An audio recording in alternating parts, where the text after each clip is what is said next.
தேவனுக்கு மகிமை உண்டாவதாக. நீதிமொழிகள் 23ஆம் அதிகாரம் 31ஆம் வசனம். மதுபானம் இரத்த வர்ணமாய் இருந்து பாத்திரத்தில் பளபளப்பாய் தோன்றும் பொழுது நீ அதை பாராதே, அது மெதுவாய் இறங்கும். தேவனுடைய வார்த்தை தெளிவாக உங்களை நோக்கி வருது.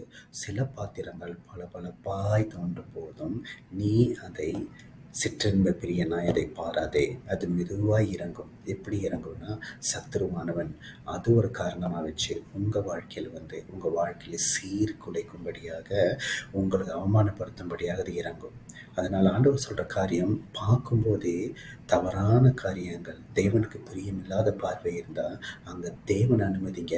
அந்த காரியங்களை, அதாவது நீங்கள் பார்க்குற பார்வையை சொல்ல உங்கள் எண்ணங்களை ஆண்டவர் சொல்கிறாரு. அப்படியும் நீங்கள் பார்த்தீங்கன்னா அது மெதுவாக இறங்கும். மதுபானம் போல உங்கள் வாழ்க்கையை குறித்து உங்களுக்கு அவமானத்தை கொண்டு வரும். தேவன் சொல்கிற வார்த்தைகளுக்கு நீங்கள் கீழ்ப்படிந்து தேவையில்லாத பார்வை, தேவையில்லாத சிந்தனை விட்டு வெளியேறுங்க. தேவனுடைய சமாதானம் உங்களை நிரப்பும்.